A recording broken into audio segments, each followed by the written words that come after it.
صباح wanaagsan akhyaarta qiimaha iyo qayaaniga meel walba aad joogtaan halkaan naga daawanaysan waa muqdisho TV saaxiibkiina cawgeyrana barnaamijka waa idinla suuxsiinaya war xasaasi xiiso badan oo saaka ka socda magaalada muqdisho xarunta caasimada soomaaliya ee muqdisho ayaa waxaa xalay ka dhicisoobay afgembi lala dabacsanaa in lagu afgembiyo xukuumadda iyo dowladda ay hogaamiyeen saaxiibada aan kala harin farmaajo iyo khayre xasan cali khayre iyo farmaajo ayaa waxa ay dalka dibadiisa ugu maqan yihiin safar shaqooyin oo ay kusoo kala bixinayaan dowladaha daneeya siyaasadda soomaaliya iyo dhaqaalaheeda oo ay kala yihiin dowladaha yurubta galbeed iyo koonfureed iyo dalalka turkiga iyo etoobiya hase yeeshee magaalada muqdisho waxaa ka socday dhaqdhaqaaq siyaasadeed oo aad u guracan kuwaasi lagu doonay in lagu afgembiyo dowladda curdunka ee halka sana jirta ee khayre iyo farmaajo hogaamiyaan haddii aanu idiin faahfaahino sida afgembigaasi u dhicsoobay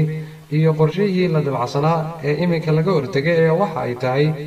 in dowladda uu hogaamiyo xasan cali khayre ay majaraha u hayaan rag siyaasiyiina oo in badan la sheego in ay siyaasadda ku cusub yihiin ama waxqabadkooga awoodda siyaasadeed ay aada u cabsanayso ama la sheegayo in ay ka dambeeyaan odayaal qabiil oo xadidaya waxqabadkooda raggaasi ama mansab siyaasadeed iyo lacago iyo qarashaad kala damacsan ayaa waxaa la sheegay safarada iminka ay ku maqan yihiin khayre iyo farmaajoba iyo gudoomiyihii baarlamaanka ee jawaari ku maqan dalka turkiga iyo raaxaysi in magaalada muqdisho ay halis u gashay in afgembi siyaasadeed ay gasho taasina waxaa la sheegayaa in xalay oo afgembigaasi dhicisoobay qolihii mucaaradka ah ay damacsanaayeen taabid markuu xilka wareejiyey magaalada cid looga amar qaato oo looga baqama joogin magaalada keliya waxaa joogay gudoomiye ku-xigeenka koowaad ee baarlamaanka federaalk ee soomaaliya mudane muudey oo ah kusimaha madaxweynaha jamhuuriyadda federaalk ee soomaaliya iyo mahad cawad oo ah kusimaha ra-iisul wasaaraha xukuumadda federaalk ee soomaaliya shaqadaasi bannaan raggii laga cabsanayay khayre iyo farmaajo waddanka ka maqan ayaa waxay qolihii mucaaradka isku dayn ayagoo adeegsanaya ciidamada ay tababartay dowladda imaaraadka carabta in ay qalqalgeliyaan magaalada muqdisho iskuna dayeen inay ku faafaan xaafado aan lagu aqoon jirin inay ciidamadaasi tagaan lagu arkay xaafadaha xamurweyne shangaani ciidamo tiro badan oo hub aada u hubaysan ayay kasoo ayaa waxaa ka warhelay ciidanka koofiya guduuda madaxtooyada soomaaliya jooga isla markiina waa la iswargeliyey waxaa la waacay madaxweynihii ra-iisul wasaarihii waxaana soo baxday in qolyo dabacsan raggaasi in ay afgembiyaan madaxtooyada soomaaliya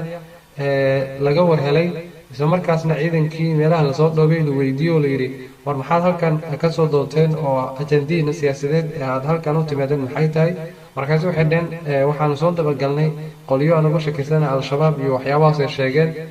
isla markiina marka meeshaasi way ku fashilmeen ciidankiina waa la qaaday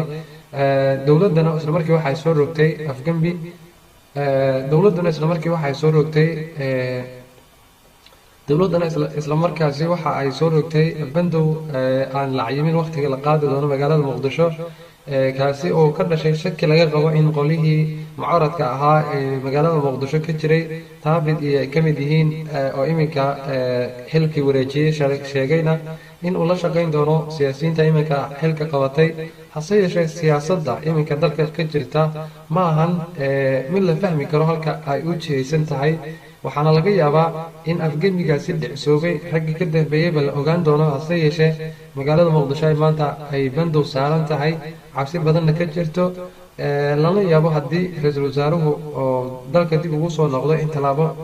halis ah uu ku qaado ragga uga shakisan yahay in ay afgembigaasi abaabulayeen hase ahaatee waxaa muuqda xaaladda iminka in ay degan tahay magaalada muqdisho magaaladana lagu arkayo wadooyinkeega inteeda badan ciidamo aada loo soo dhoobay oo aan lagu aqoon jirin xitaa kuwii markii madaxda soo degaysa ka tiro badana la keenay xaafadaha laisleeyahay qolyaha mucaaradka way degan yihiin ayaa lagu faafiyey ciidamadaasi ilaa waxay soo gaaraan sida la sheegayo siinka dheer oo gobolka shabeellada hoose ah ilaa dhanka kale ex control balcad ilaa waxay gaareen balcad